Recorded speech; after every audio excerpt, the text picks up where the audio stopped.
How many of you guys watching checked your phone when you heard that vibration?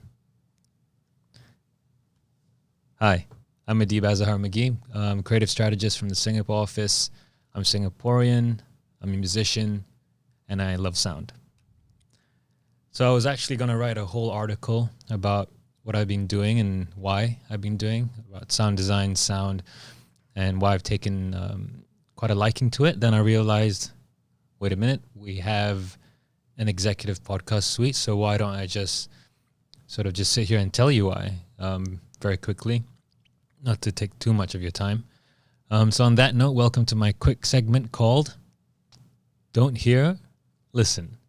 I'll be talking about my interpretation of sound, sound design, and all things audio, and just show you a little bit of what I've been working on.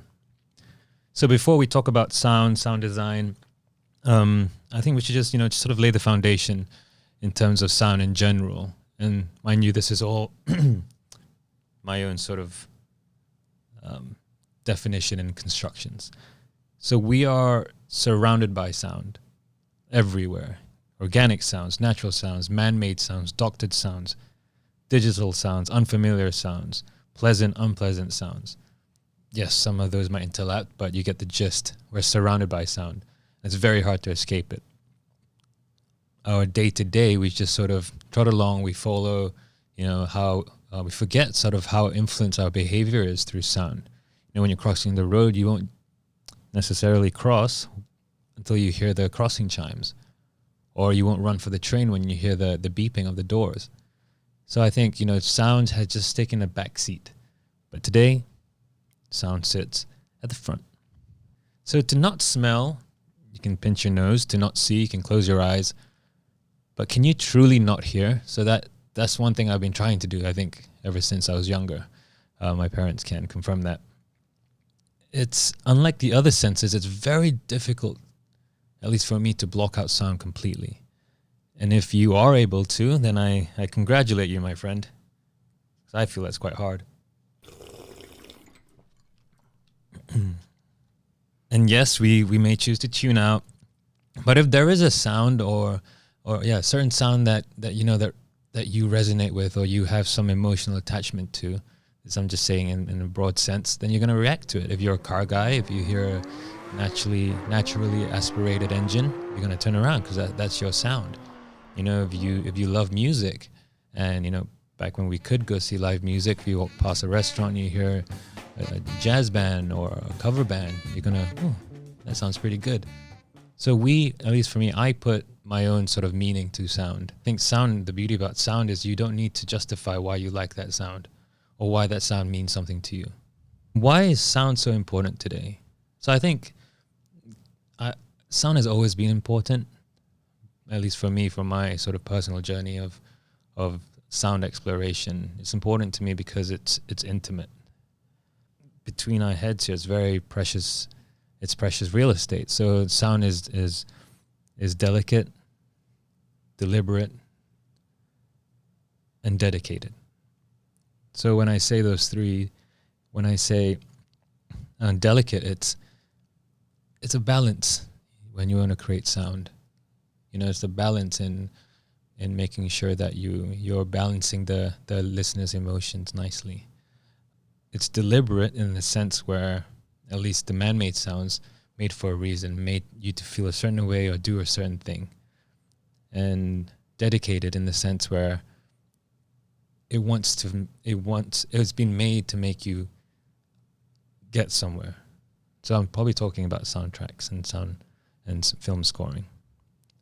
And sound is universal. The sound of clocks ticking means hurry up, or time is running out. At least for me, it makes me feel a bit panicked when I'm watching a movie and I hear, I'm thinking, something's going to happen. So sound has always been important, and sound is complex. I'm simplifying my own definition of sound. I know there's a lot for me to explore. So the sound is complex, and it's also very exciting. So what is sound design? So this is what I think sound design is, and there's so many different definitions. It's the creation of sound or a sound palette to make you feel something, get you somewhere. And it's done, I guess, at least for me, to tap into a weird, wide relationship that we have with sound. You know, from the soundtracks of the films that we watch to the commercials that we like, the jingles, the sonic branding that brands use, soundscape for the games that we play. So sound design has played such a crucial sort of role in my upbringing that I've never really realized. And sound design is extremely delicate, deliberate, and dedicated. So why is sound design, I feel, important today? Because every facet of our life has an element of sound design. From charging your phone when you get into bed, you hear the chime of the charge up, the vibration of the phone. You can sleep well knowing that you'll wake up and your phone will be charged. Almost every touch point that we have, sound can live. And I feel that's what I'm sort of observing more and more as I go throughout my day. And I've sort of analyzed, every sort of sound. Oh, that sounds like this. That sounds like that. Or that sound could actually be that sound. So sound is complex in the sense that depending on how you want to listen to it, it can mean something entirely different. So these are just a few examples of sound design that I think are quite recognizable. So I'll just play a couple examples here.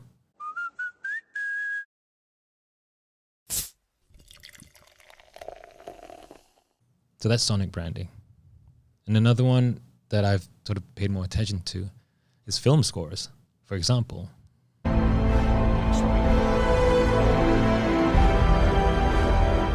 So for this, it's from the movie Inception, piece called Time by Hans Zimmer, and I feel all sorts of way when I listen to this, especially when the French horns come in and it's sort of uplifting and sad at the same time, makes you want to have hope, but you're like, So even sort of sound has such a sort of powerful way for me to sort of mumble up how I feel. I want to feel a certain way, but I'm conflicted.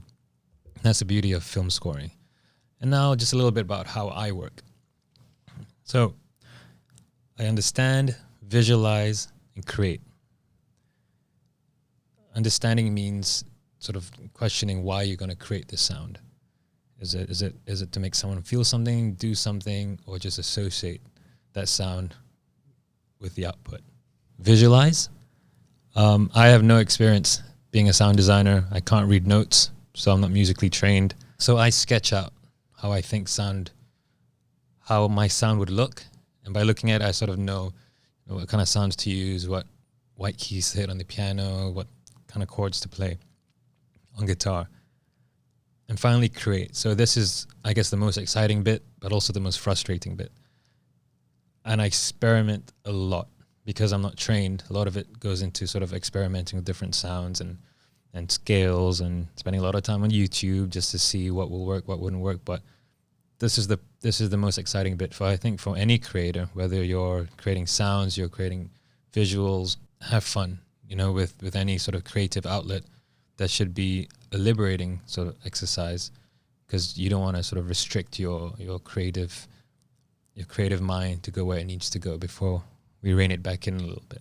So this is an example of a podcast that we've been working on here at Untitled Strategy Singapore with the US Cotton Trust Protocol. So I'll just play a little snippet. Hello and welcome to the Smarter Conversations podcast, where we'll be weaving together voices from the cotton supply chain. All right, so that's the sort of the introduction to the whole series. And this is the visual of what I sketched out to what I wanted the sound to be like, that covers sort of the topic and keeping in mind who the host is going to be. So yeah, this is my visualization. And this one was a film soundscape that I worked on with my colleagues in the US and Europe as well for the innovation and creativity offering that we have, and the way that we're moving towards growing the business, and creativity plays such a massive role. So for this, so these are the visuals that I wrote up, and this is a snippet of what I composed. Intelligence to all of our clients.